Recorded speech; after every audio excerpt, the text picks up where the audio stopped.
حضور علیہ السلام سے جب پوچھا گیا کہ حضور سب سے بڑا گناہ کون سا ہے، تو آقا کریم علیہ الصلوۃ والسلام نے فرمایا کہ سب سے بڑا گناہ یہ ہے کہ ان تجعل للہ ندا، کہ تو اللہ کے ساتھ کسی کو شریک ٹھہرائے، وہو خالقک، حالانکہ اس نے تجھے پیدا کیا، تجھے تخلیق کیا اور تو اس کا شریک بنا کے بیٹھ جائے، کہ یہ سب سے بڑا گناہ ہے۔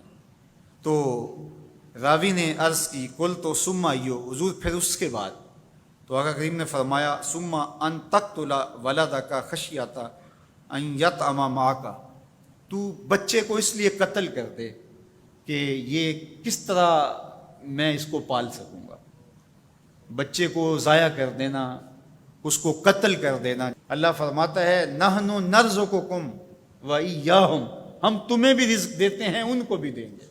تیسری بات حضور نے فرمایا ان تزانی بحلیلۃ جارک، آپ ہمسائے کی بیوی کے ساتھ بدکاری کریں، تو یہ بڑے گناہوں میں سے۔ ہمسایہ ماں جائے کی طرح ہوتا ہے، اس کی دیوار سانجھی ہوتی ہے، اس کی عزت سانجھی ہوتی ہے، اور اگر کوئی شخص طاق میں رہے اور ہمسایوں کے گھر گھس کے ان کی آبرو ریزی کر دے، تو یہ تین بڑے گناہ جو ہیں ان میں سے ایک بڑا گناہ اللہ کے محبوب علیہ السلام نے ارشاد فرمایا۔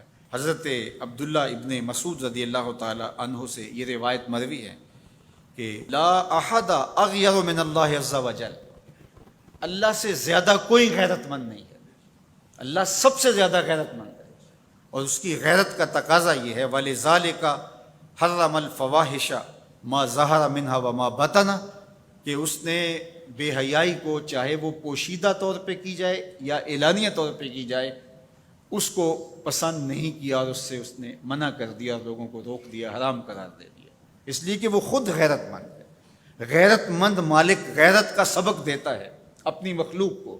اللہ تعالیٰ قرآن مجید میں ارشاد فرمایا وَلَا تَقْرَبُوا الْفَوَاحِشَ مَا ظَهَرَ مِنْهَا وَمَا بَطَنَ، فحش کام کے قریب نہ جانا، وہ اعلانیہ طور پہ کرو یا وہ مخفی طور پہ کرو۔ تو مفسرین نے لکھا کہ جو بدکاری ہے وہ مخفی فحش ہے، اور شراب نوشی یہ اعلانیہ فحش ہے۔ شراب نوش جو ہے وہ چھپ نہیں سکتا، بدکار بعض اوقات ایک مدت کے لیے چھپ جاتا ہے، لیکن یہ بات ذہن میں رکھیے کہ جو بدکار ہے وہ دنیا کے اوپر رسوا ضرور ہوتا ہے، اس کے چہرے کا نور چھین لیا جاتا ہے، اور اس کے اوپر مصیبتیں مسلط کر دی جاتی ہیں، اور اللہ کے قہر و غضب کا شکار ہوتا ہے، اس کی دعائیں قبول نہیں ہوتی، نیک لوگوں کی دعاؤں سے اس کا حصہ نکال لیا جاتا ہے، لیکن بہرحال ایک مدت کے لیے چھپ جاتا ہے۔ لیکن شرابی اپنے جرم کو نہیں چھپا پاتا، تو کہا کہ جو مخفی جرم ہے وہ بدکاری ہے، اور جو ارشاد فرمایا قرآن نے کہ جو ظاہر جرم ہے اس سے مراد جو ہے وہ الخمر ہے، شراب ہے، اور ہر نشہ دینے والی چیز سے حرام کی حرمت آئی۔ کل مسکر خمر وکل خمر حرام، فرمایا ہر نشہ آور چیز شراب ہے، اور ہر شراب حرام قرار دے دی گئی ہے۔ اب یہاں بھی لوگ دلیلیں لے کے بیٹھ جاتے ہیں، میاں وہ بھی ایک مشروب ہے، اس سے کیا فرق پڑتا ہے؟ میاں جب رب نے کہہ دیا تو بات ختم ہو گئی۔ ایک یہودی کے پاس ایک مسلمان مہمان ٹھہرا، تو اس نے انگور پیش کیے، تو اس نے بڑے شوق سے لیے، تو تھوڑی دیر کے بعد وہ شراب لے آیا۔ اس نے کہا استغفر اللہ، میں مسلمان ہوں، میں شراب نہیں لیتا۔ تو اس نے ہنس کے کہا یہ جو انگور آپ نے کھائے ہیں شراب اسی سے کشید ہوتی ہے۔ تو اس مسلمان نے کہا کہ آپ کی اہلیہ کدھر ہے؟ تو اپنی اہلیہ کو بلا لایا، تو کہا آپ کی کوئی اولاد بھی ہے؟ کہا ہاں میری بیٹی ہے، اس کو بھی بلا لاؤ۔ تو اس کو بھی بلا لایا۔ جب دونوں آ کھڑی ہوئی تو کہا کہ یہ حلال ہے تیرے لیے، اور یہ بیٹی اسی کی ہے، اور یہ حلال نہیں ہے۔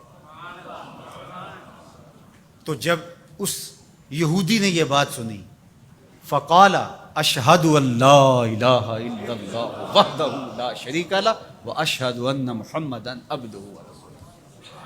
کہا اتنی خوبصورت دلیل، اتنی خوبصورت دلیل۔ کہا انگور سے شراب نکلی ہے تو شراب حرام کیوں، انگور حلال کیوں؟ تو کہا مجھے یہ بتاؤ کہ تمہاری بیوی تمہارے لیے حلال ہے، تمہاری بیٹی تمہارے لیے حرام کیوں؟ کہا بات سمجھ میں آ گئی۔ تو میرے رب نے، بعض کا تو اس کی حکمتیں ہمارے علم میں نہیں ہوتی، اور حکمت نہ جاننے کی وجہ سے ہم کہتے ہیں کہ یار یہ بات سمجھ میں نہیں آتی۔ یہی تو ہمیں بتایا گیا کہ جو سمجھ میں آئے اس کو بھی ماننا ہے، جو نہیں سمجھ میں آئے اس کو بھی ماننا ہے۔ ہم جنت کو مانتے ہیں نا، دیکھا ہے، یا رب کو مانتے ہیں، دیکھا ہے، وہ سمجھ میں آتا ہے، تو دل میں تو آتا ہے، سمجھ میں نہیں آتا۔ میں جان گیا بس تیری پہچان یہی ہے۔ ہم تو سب سے بڑی حقیقت کو بغیر دیکھے مانتے ہیں، بغیر سمجھے مانتے ہیں۔ ادراک فہم کی حدود سے ورا ہے، عقل و خرد کے دائروں سے ورا ہے، لیکن اس حقیقت کو ہم مانتے ہیں تو اس کے کہے ہوئے کو کیوں نہیں مانیں گے؟